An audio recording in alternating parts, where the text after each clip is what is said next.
Hello, everyone. Was that unexpected or what? Did you see what TJ Finley said after the game against Western Kentucky? Before we dive into the details, make sure to subscribe to the channel and leave your comments at the end of the video. The recent behavior of TJ Finley, the quarterback for Western Kentucky, certainly did not go unnoticed by the Alabama team. Finley's comments, which suggested that Alabama might not be who they think they are, came across as a direct challenge, especially to a team that has historically prided itself on its excellence and winning tradition. Tyler Booker, an offensive guard for the Crimson Tide, expressed feelings that likely resonated throughout the Alabama locker room upon hearing these words. To Booker, Finley's remarks were somewhat disrespectful. This type of statement, coming from a player who has had stints with Auburn and LSU, two of Alabama's historic rivals, adds an extra layer of rivalry and intensity to any matchup. However, it's important to note how Alabama, under the leadership of Coach Kalen DeBoer, has handled these moments of provocation. DeBoer has brought a new energy and a renewed focus to the program, which are reflected in how the team responds to such adversities. Rather than being sidetracked, Alabama has remained true to its philosophy of hard work, creative preparation, and precise execution. Since his arrival, DeBoer has emphasized the importance of ignoring external noise and focusing on what truly matters: performance on the field. Under his guidance, Alabama continues to be a powerhouse in college football, and provocations like Finley's serve only to fuel the team's motivation to prove, game after game, that the Crimson Tide is still a force to be reckoned with. The way Alabama handled this situation demonstrates not only the team's maturity but also the effectiveness of DeBoer's leadership. Instead of engaging in a war of words, the team chose to let their performance on the field do the talking. And, as we have seen many times before, when Alabama takes the field with something to prove, they rarely disappoint. Finley's attitude undoubtedly ignited a fire in the Alabama locker room but also provided an opportunity for the team to show, once again, why they are considered one of the most formidable programs in the country. Alabama moves forward, and we're all cheering for more victories. Kalen DeBoer's debut as head coach of the Alabama Crimson Tide marks a significant moment in the program's history, not only due to the leadership change after 17 years under Nick Saban but also because of how the legendary coach's legacy continues to influence the team. The season opener, which took place last Saturday, brought forth feelings of respect and connection to Saban, who, though no longer at the helm, remains a vibrant and living presence in Tuscaloosa. Before the game, DeBoer shared that he received a call from Saban on Thursday, a gesture he described as significant, not just for him but for the entire team. Saban, known for his unwavering commitment to success and player development, made it a point to convey words of encouragement and support, emphasizing his ongoing care for the program and, more importantly, for the individuals within it. You can really tell how much he cares, not just about the program but about the individuals in it, DeBoer highlighted, stressing the importance of the message for the team's morale. Saban's presence at the stadium, where he watched the game against South Florida, was also a highlight of the weekend. However, the real standout moment will come next Saturday, when Alabama will honor Saban by naming the field after him. This tribute recognizes Saban's immense contribution to the program and to college football as a whole. All players who competed under his leadership have been invited to the ceremony, making the event even more special and poignant. DeBoer, who has taken on the challenge of following in the footsteps of one of the greatest coaches in college football history, showed deep respect for Saban's legacy. He acknowledged that the ceremony honoring Saban will be a moment of significant meaning, both for the former coach and for everyone involved in the program. We are going to ensure that we continue to do everything we can to make this our home and protect our field from here on out, just as it has been for the 17 years he was here, DeBoer stated, emphasizing his commitment to maintaining the standard of excellence set by his predecessor. This transitional moment for Alabama is loaded with emotion and symbolism. Saban's call to DeBoer was not just a courtesy but a powerful reminder that the success of the Crimson Tide is a shared responsibility for all who don the uniform. However, DeBoer's focus is clearly on looking forward, as he aims to maintain the tradition of excellence and forge his own path at the helm of Alabama. Saban's heritage will not be forgotten, and his influence will surely be felt in every game, every practice, and every decision going forward. Saban's legacy, now immortalized on the field bearing his name, will serve as a constant reminder of the greatness that Alabama Crimson Tide strives to achieve, year after year. The unexpected adversity Alabama Crimson Tide faced just moments before the kickoff of the 2024 season opener could have unsettled even the most prepared team. The sudden absence of Caden Proctor, the starting left tackle, due to an injury during warm-ups, necessitated a swift and crucial reconfiguration of the offensive line. Nonetheless, the Crimson Tide demonstrated remarkable adaptability, showcasing the depth and readiness of the squad under the leadership of Kalen DeBoer. Elijah Pritchett, the backup right tackle, was hastily called upon to fill the gap left by Proctor, taking over the left tackle position.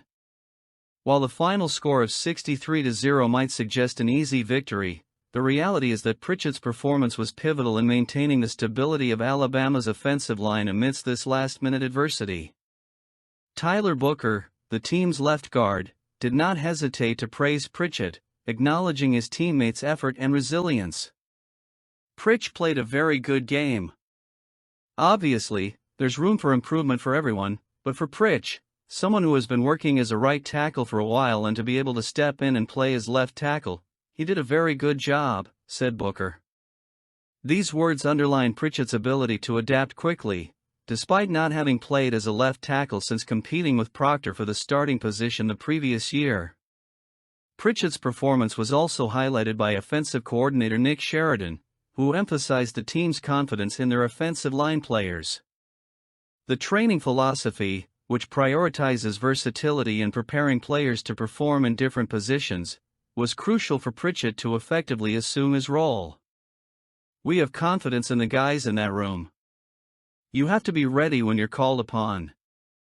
Coach Cap does an incredible job," Sheridan remarked, referring to the work of offensive line coach Eric Wolford. Despite the difficulty in pass protection, which resulted in the only sack allowed by Alabama in the game, Pritchett was commended for his performance in the running game, particularly during Justice Haynes' impressive 85-yard run. His ability to physically impose his will on opposing defenders was evident, contributing to the Crimson Tide's dominance in the trenches. Coach Kalen DeBoer also recognized the importance of Pritchett's role in the success of the offensive line, highlighting how he managed to excel amidst adversity. DeBoer pointed out the physicality and tactical intelligence displayed by the offensive line, particularly in the touchdown play that involved excellent coordination between Pritchett and Booker.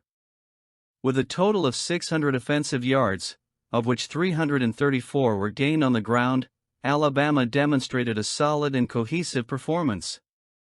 The offensive line, even amid last-minute adjustments, managed to maintain a high level of execution, allowing 6 touchdowns on the ground and limiting the opposing pressure.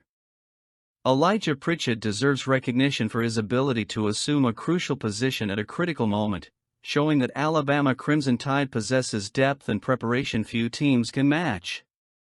His performance in this opening game is an indication that, with more time to prepare, he can continue to grow and significantly contribute throughout the season. The adaptability demonstrated by Pritchett and Alabama's offensive line is a direct reflection of the detailed preparation and culture of excellence that guides the Bama program. Let's move forward. Alabama Crimson Tide is gearing up for a highly charged matchup against South Florida, not just aiming for a victory but also to make a statement. Last season, Alabama faced unexpected difficulties in a game that many anticipated would be an easy win but instead turned into one of the most tense moments of the season.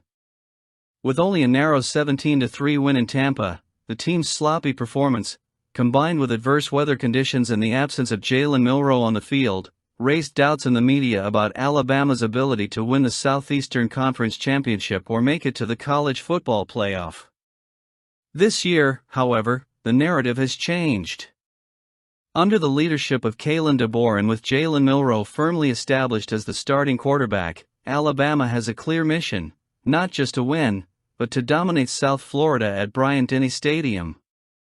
And for players like Jihad Campbell, a junior linebacker, this game is more than just a simple victory.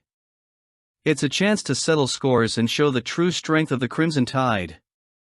Campbell, who vividly remembers last year's matchup, made it clear in his statements that Alabama is ready to hunt them down.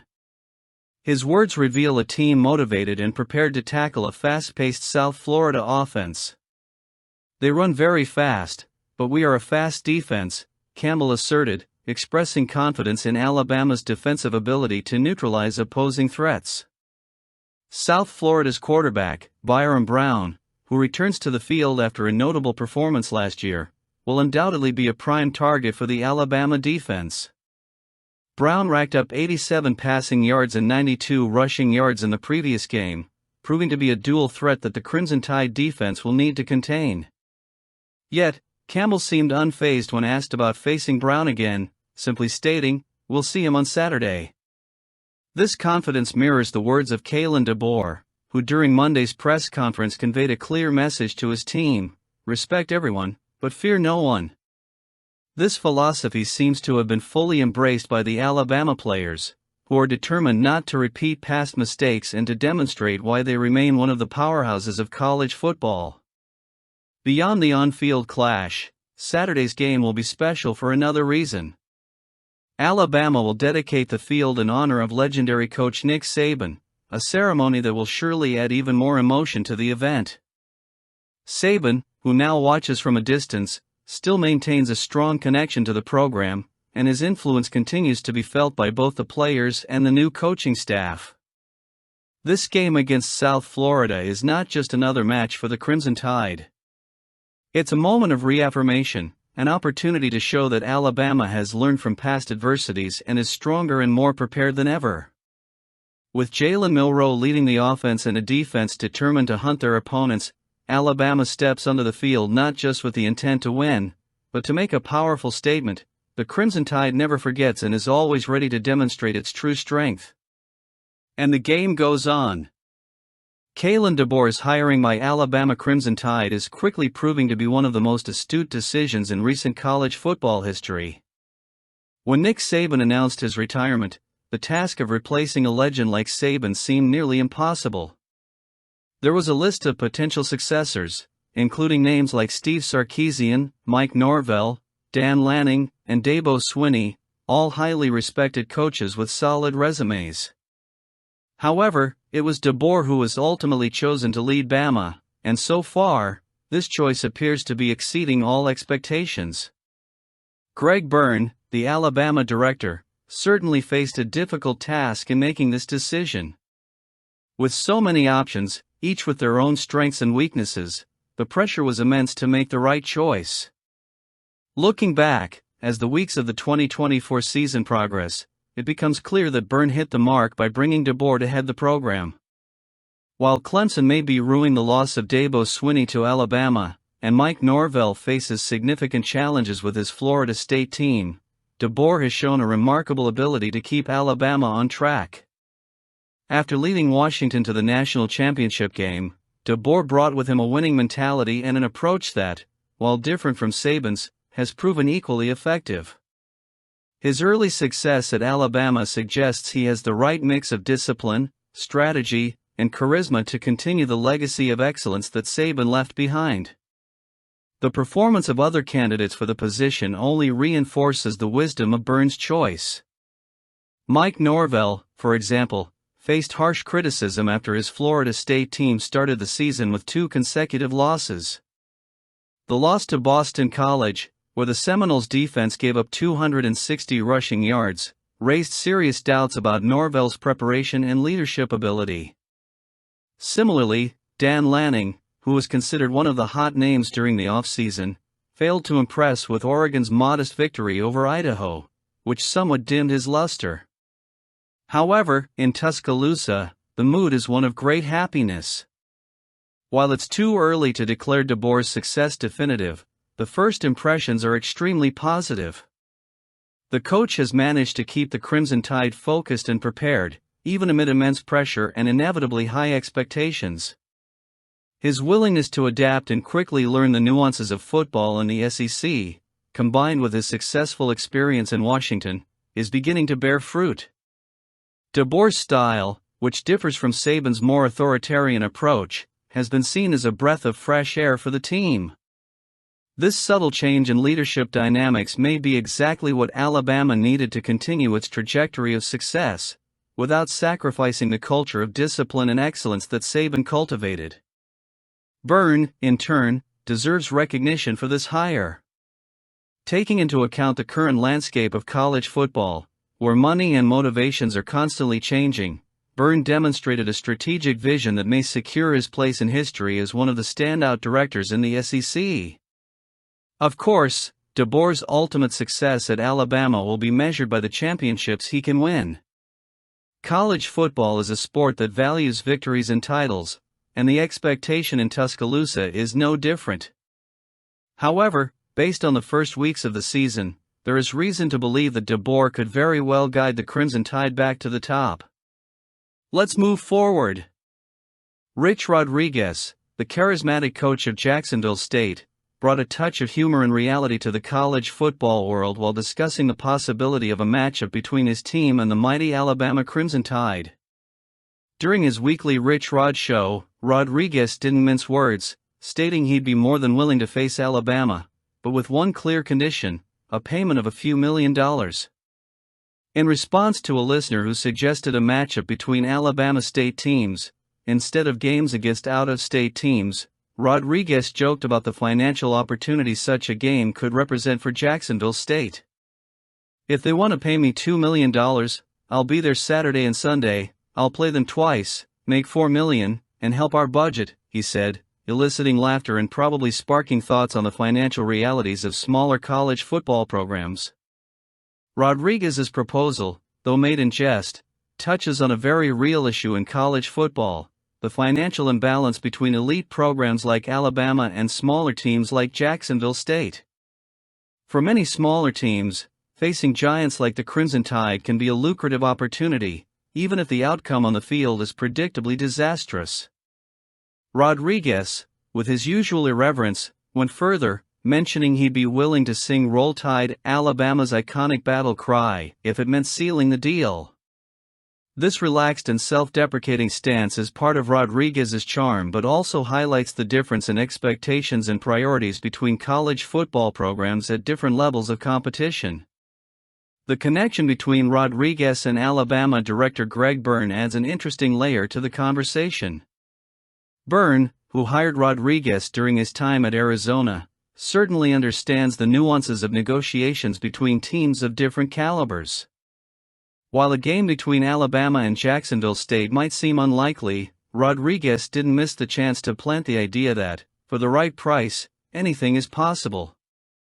Rodriguez also reflected on his previous experience in West Virginia, where he faced a similar situation playing against Marshall, another state team.